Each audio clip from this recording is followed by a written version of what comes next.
Cambridge Audio 咧近年主攻好多 lifestyle 嘅多功能音響啊，嗱冇錯都好受歡迎啊，但係感覺佢好似放輕咗啲傳統音響市場咁樣。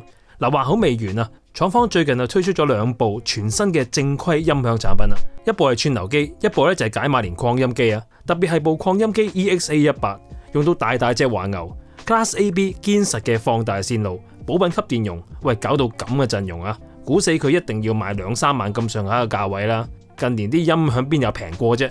但係一睇個價錢，哇，零售價港幣17,800蚊，似乎係想用一招抵食夾大件同你死過咁。嗱好，咁大隻牛啊嘛，咁好力啊嘛，我就整對最棘手嘅細 ATC 書架掣俾你試下。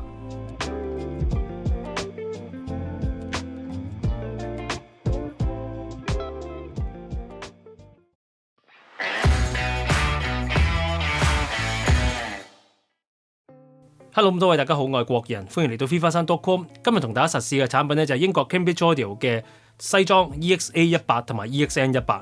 如果大家係第一次睇我哋咧 ，FIFA3.com 主要係拍攝各種影音器材產品測試、影音教學同埋市場最新資訊嘅影片。如果你對影音或者 HiFi 有興趣嘅咧，記得免費訂閱我哋嘅頻道，撳埋我哋頻道隔離嘅鐘仔，有新片咧你就唔會第一時間你就會第一時間收到通知噶啦。再一次啦 ，Cambridge Audio 嘅機咧喺英國直送俾我試嘅，所以會喺呢度開箱。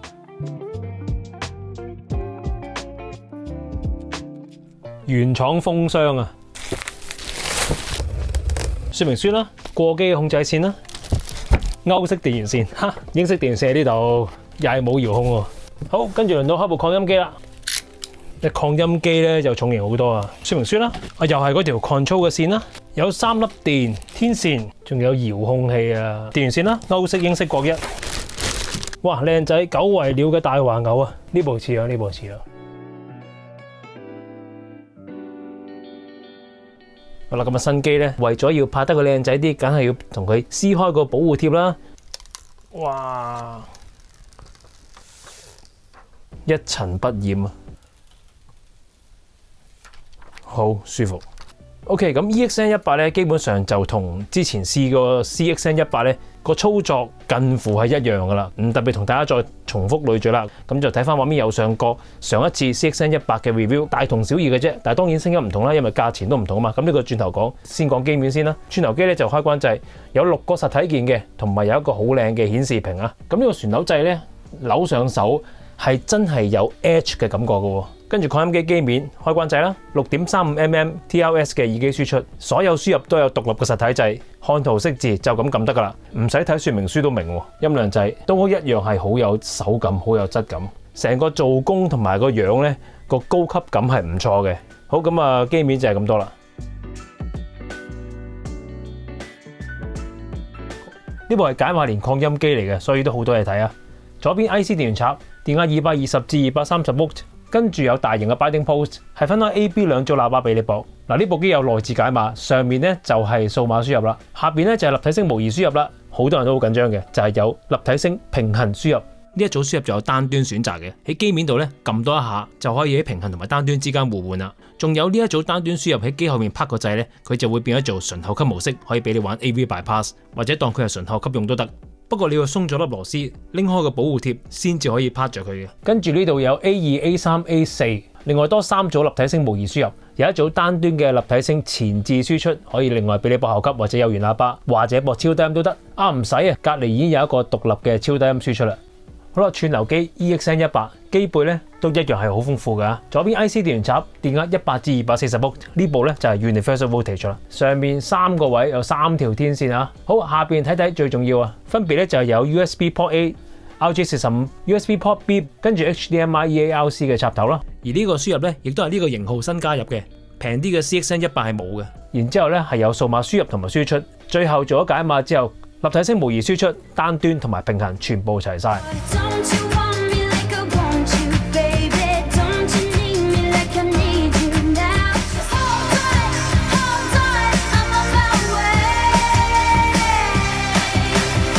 Kids when we fell in love, not knowing what it you between my arms, barefoot on the grass. 頭上那飄雪想要棲息我肩膊上，到兩 Lonely Christmas Merry Merry Christmas 明日到絕對好心情，逢凝望那對關懷我眼睛，最愛是你，生命動人因有你，我掛念你。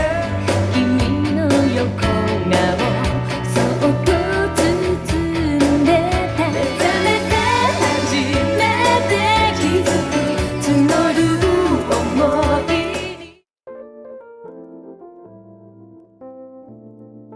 今次實試 Cambridge Audio EX 系列嘅兩款型號，係回歸純音響產品嘅新作啊，而且定位咧仲係次旗艦添，不過售價咧就吸引好多喎。串流機 EXN18 來自第四代 StreamMagic 串流平台啊，用翻自己 App 咧就已經有齊各款主流嘅串流音樂服務、互聯網電台同埋 UPnP 串流等等啊。實體連接包括 HDMI、EARC 嘅輸入，同埋無線連接包括 Comcast、AirPlay 2、藍牙都全部齊備啊，同埋都當然支援 MQA 同埋 WLAN 啦。入邊咧供電就用翻廠家自家研發嘅低干擾開關供電，解碼晶片咧係 ESS 嘅 ES9028Q2M。模擬放大線路咧用翻寶品級嘅 RIP 碼薄膜電容同埋全平衡嘅模擬放大線路處理嘅。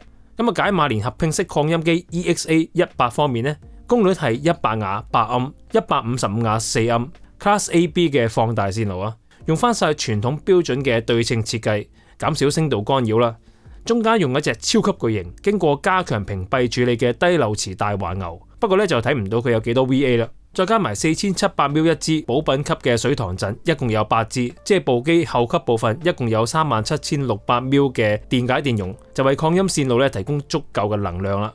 音量掣咧我見到，相信咧就係日本 Apps 嘅碳膜電阻音量嚟嘅。功率管咧就有4對，不過睇唔到係咩牌子啊。但係廠方咧就話係同 HM 系列同一級嘅功率管嚟嘅。內置解碼方面咧就係用翻 ESS ES9018K2M， 亦都同樣係備有豐富嘅輸入，包括 HDMI、EARC 嘅輸入。兩部機嘅尺寸咧就如圖所示啦，重量咧分別就係4.1公斤同埋12.8公斤，都算有質感㗎。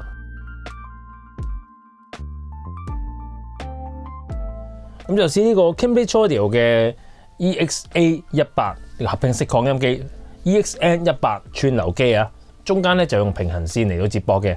Roon Core 咧就係用 Grim Audio 嘅 MU1。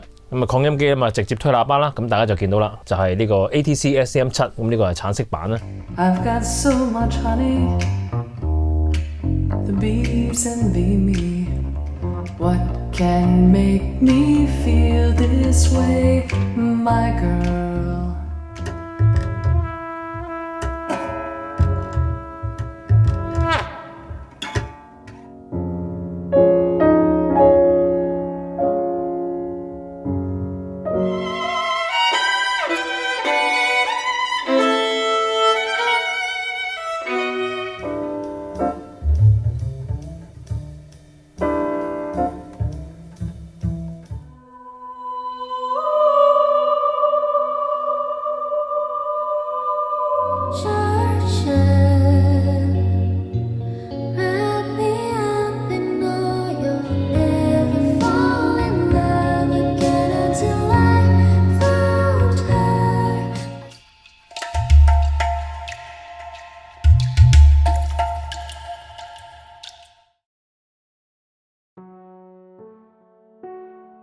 好，咁啊講一個聲啦。呢一套 Cambridge Audio 嘅西裝啊，咁我主要其實集中去試咧就係佢個擴音機。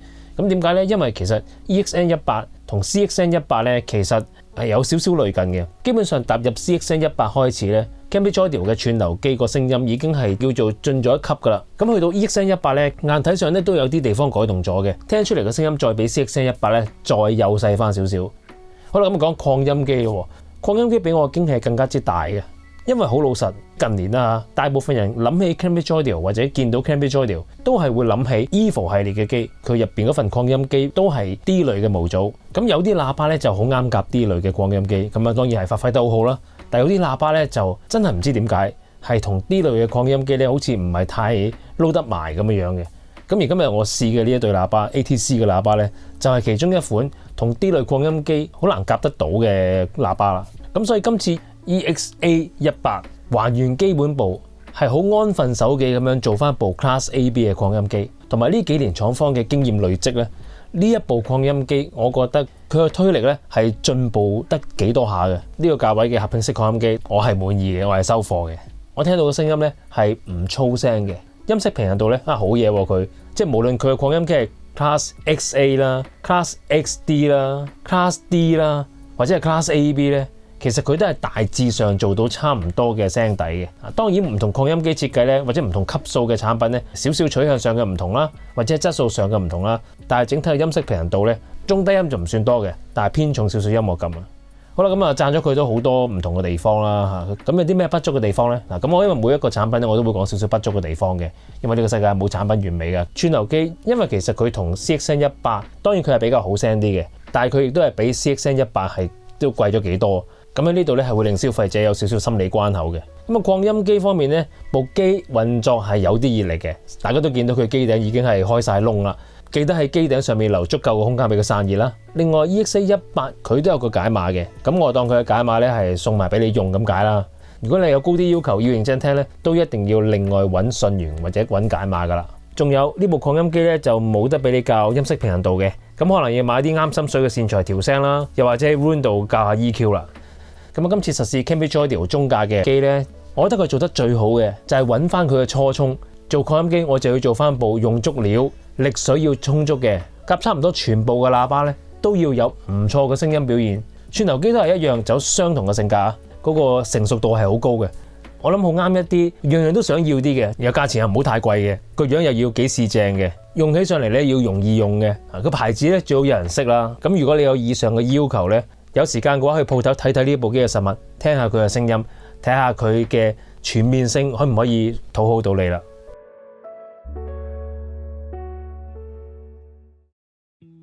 好啦，實試嚟到呢度，有興趣嘅朋友咧，記得喺本片說明欄嗰度睇睇賣幾多錢，同埋喺邊度可以試聽。